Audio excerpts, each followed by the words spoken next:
All right, this is the Felix Baumgartner Stratosphere jump. So the purpose of this activity is to explore drop projectiles and practice using the kinematic equations you are looking at Felix Baumgartner's Stratosphere jump. So this covers the topic of like motion, kinematic equations, drop projectiles, and terminal velocity. So let's just take a look at the background. So on October 14th, 2012, Felix Baumgartner set the world record for the highest freefall and highest manned balloon flight. The balloon he piloted climbed to the stratosphere to a height of 39,045 meters, or about 24 miles. He pulled his parachute cord 1,500 meters above the ground. Once he pulled his parachute cord, he started traveling at a constant velocity. From the time he jumped to the moment he landed on the ground was 9 minutes and 2 seconds, which is 542 seconds. So answer the following questions based on this information. So let's just take a look at graphs, right? So while Felix is in free fall, determine what each of the three graphs should look like. The three graphs are position versus time, velocity versus time, and acceleration versus time.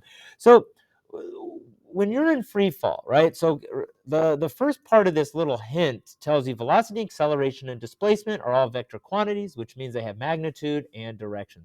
So I'm going to work backwards on this one.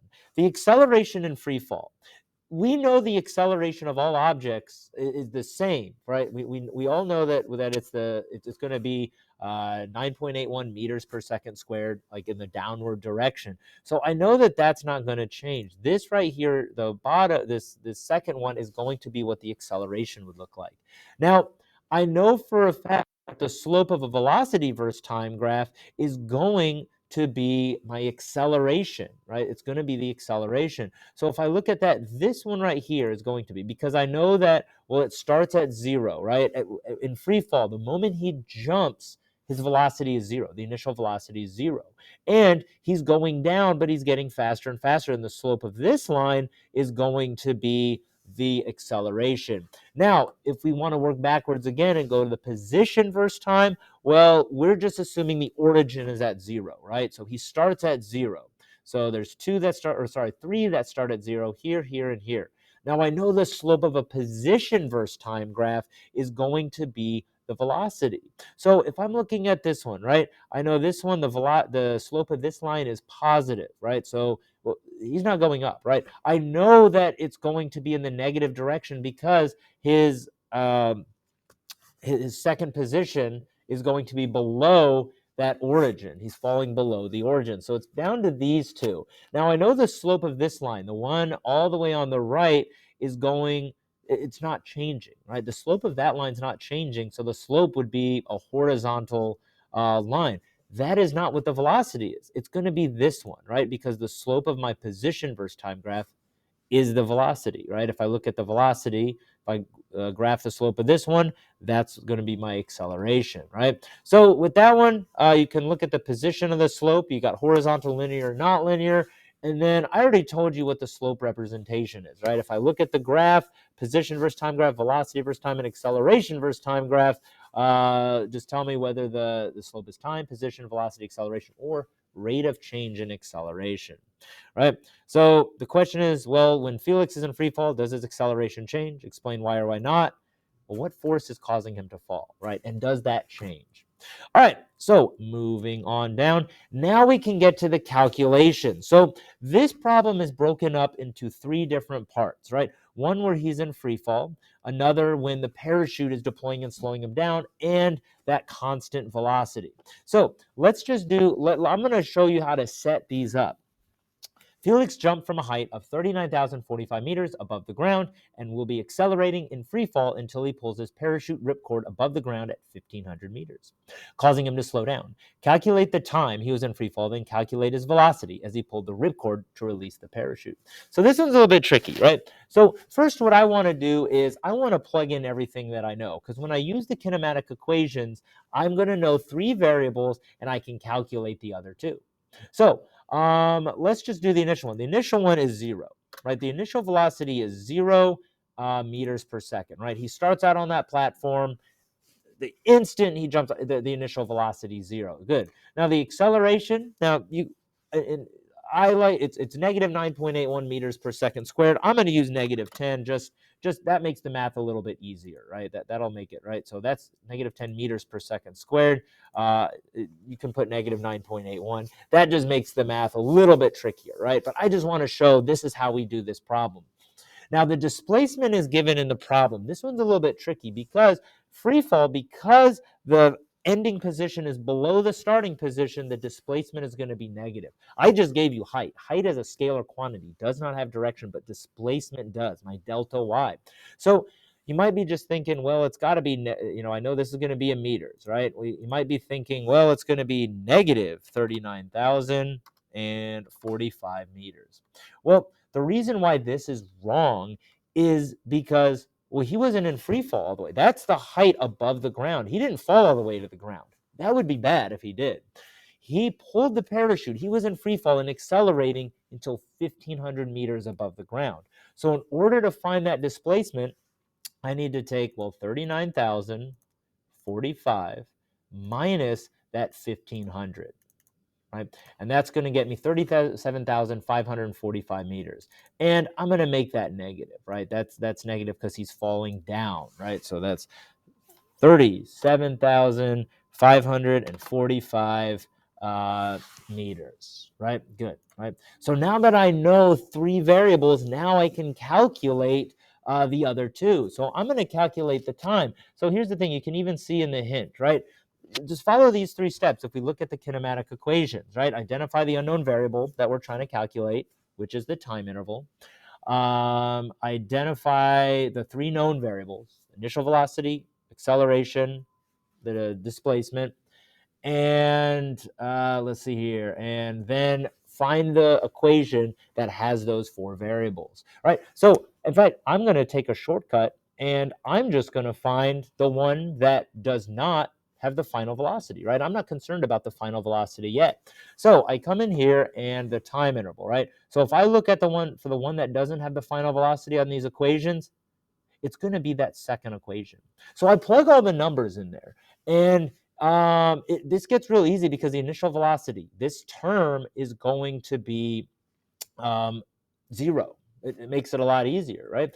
So here's how I can solve for the time interval. So I need to take my delta y, which, well, it's that, and I need to make it negative, right? So there it is, right? Negative 37,545.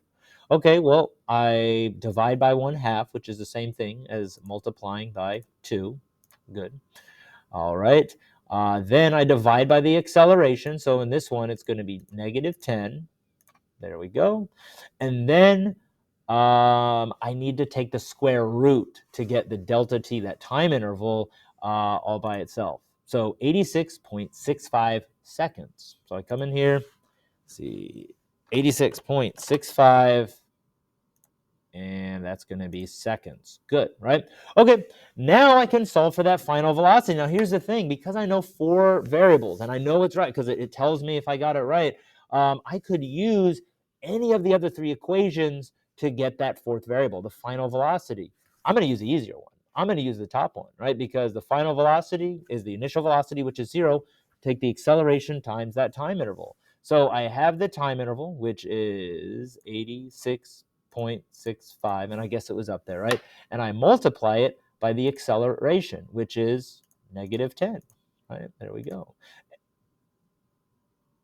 Oops. All right, there we go. Yep, negative 866.5, right? Good, right? Wait, yeah, that's it, right? So I come in here and I get negative 866.5, and that is going to be meters per second. Good, right? Good. So the reason why it's negative is because it's moving down. The velocity is a vector quantity. He's moving in the downward direction towards the negative. Good. Now I can come over here and I have to get this one correct in order to do the next problem, because in this one, I'll just show you how to set this one up.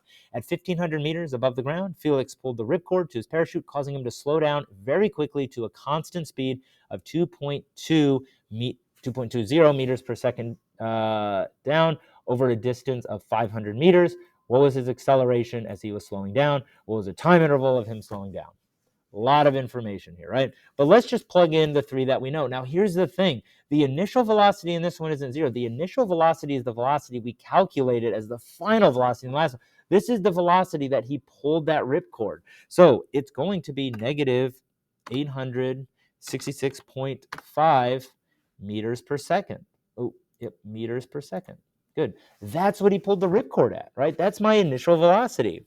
Now, the final velocity is given to me, right? Now, keep in mind, the question gives you the speed. Speed is a scalar quantity, does not have direction. At the end of that, the parachute, he's still moving down. He's just moving down very slowly. So this is going to be negative 2.20 meters per second. Meters per second. There we go, right? Now, the last thing that we know is the displacement. So the displacement is going to be the 500 meters. Now, once again, I give you distance. Distance is a scalar quantity, does not have a direction. I need to know the direction, and it's moving down. His final position is below the initial position, so it's going to be negative 500 meters. That is the displacement. So that's how you set this problem up. But you have to get the previous one in order to know that velocity. Good. Now, then you can once again use the kinematic equations, solve for the acceleration, solve for the time interval. Just 3 of the variables. Look for the equation that has three known variables and the 1 unknown variable you're trying to find. Now the last one is he's traveling at a constant velocity. So the acceleration, I'll even show you this. If you're traveling at a constant velocity, the acceleration is 0 meters per second squared. Now the initial velocity and the final velocity are going to be the same. In fact, this one's tricky because you have to get the initial velocity from the previous question, which is negative 2.2 meters per second, right? Meters per second. And that's going to be the initial and the final. That's what he lands at, negative 2.20 meters per second, right? So you can use the kinematic equations, but the initial velocity and the final velocity are the same, and you can calculate the time interval and the displacement, right? So the displacement, you can do this several ways. You don't need to use the kinematic equations because you know the total time it was in the air, and you need to calculate the time from the first and second question, subtract those from the final, from the total time. And the displacement can be gotten from the fact that, well, he accelerated for 1,500 meters, pulled the ripcord, or accelerated down to 1,500 meters, pulled the ripcord, slowed down for 500 meters. What's the rest of that time? Then he traveled at a constant velocity. So you could get it that way. Now, the last one is the analysis, right? So we're actually looking at his actual jump. The numbers from the top, they were fudged a little bit because of air resistance, right? So if you look at his actual jump, right, you can see here, it's like just looking at his data, right? So Felix Baumgartner reached the top speed of 365.39 meters per second about 50 seconds into his jump. But then you can see what happens here, right? At 50 seconds in the jump, he's free falling. 50 seconds into the jump, you'll notice he starts to slow down, right? He starts to slow down. Why is this, right? And it all has to do with, well, like at that point, that's when he's starting to experience more air resistance. About 200 seconds into the jump, Felix reached terminal velocity, right? Use the graph to explain what terminal velocity is, how the force of gravity and air resistance relate to each other during terminal velocity. So you can see you're about 200. Well, now he's not accelerating. Like, what must be true about gravity and air resistance in order for him to not be accelerating anymore? And the last one is 250 seconds into the jump, his velocity decreased, right, drastically. Explain what caused this and how it affected his velocity and acceleration after. So what did he do to slow down? He's still traveling incredibly fast, even at terminal velocity. What did he physically do to slow down to a much slower velocity? And how did that affect his acceleration? How did it affect his velocity?